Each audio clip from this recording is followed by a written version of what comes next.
ஜனநாயகன் படம் லீக் ஆனது. ஸோ ஒரு முழு படமே வந்து வெப்சைட்டில் லீக் ஆகுது படம் ரிலீஸுக்கு முன்னாடியே அப்படிங்கும்போது. ஏன்னா அந்த படத்துக்குள்ள நிறைய பிரச்சனைகள் இருக்கும் பட்சத்தில் இந்த படம் ரிலீஸ் ஆகுது.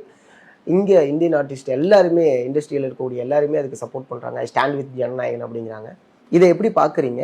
அண்ட் இதுக்குள்ளே இன்னொரு கேள்விகளுமே இருக்குது. என்ன அப்படின்னா, பொதுவாக சோஷியல் மீடியாவில் எப்படி பேசிக்கிறாங்க அப்படின்னா, நீங்கள் தான் சொல்கிறீங்க படத்தை வெளியிட மாட்டுறாங்க, தடுக்கிறாங்கன்னு.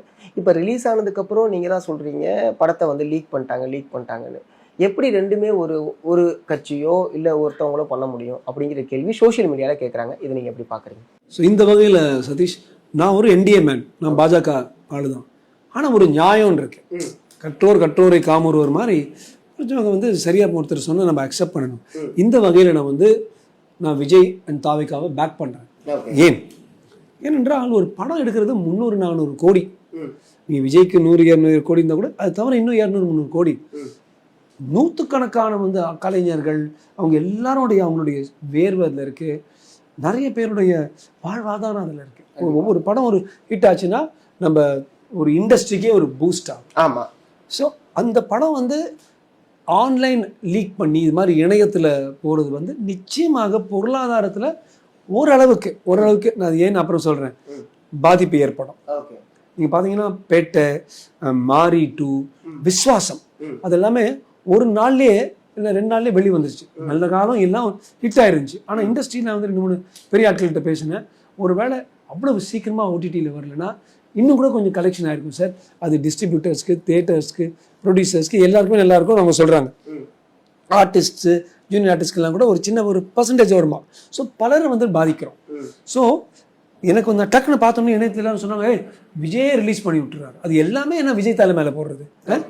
ஐ நோ தட் பல இடங்களில் டிவிக்கே பிஜேபி நம்ம மோதுறோம்.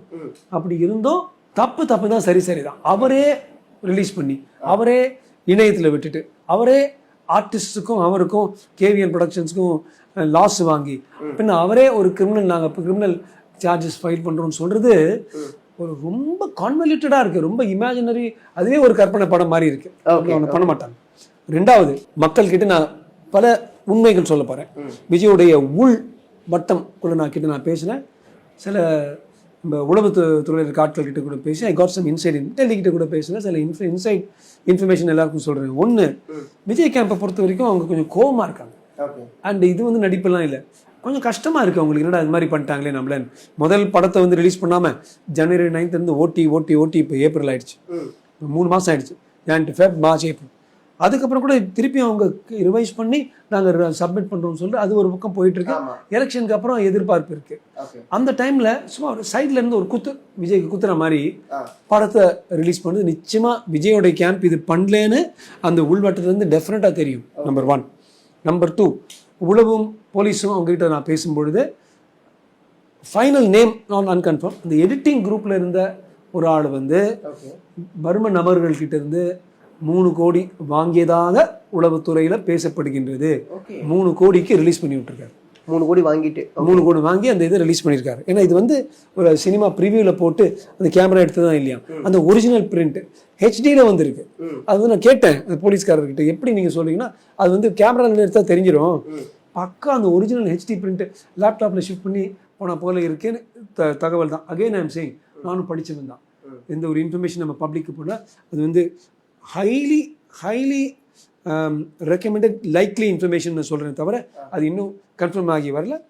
நம்ம ஆஸ் வி ஸ்பீக் நம்ம பேசும்பொழுது கூட அந்த எடிட்டிங் ஆள் வந்து நேற்று நைட் பிக்கப் பண்ணி இவங்க வந்து இப்போ இந்த இன்ட்ரோகேஷன் போயிட்டுருக்கு என்னன்னா கேள்விப்பட்டேன்.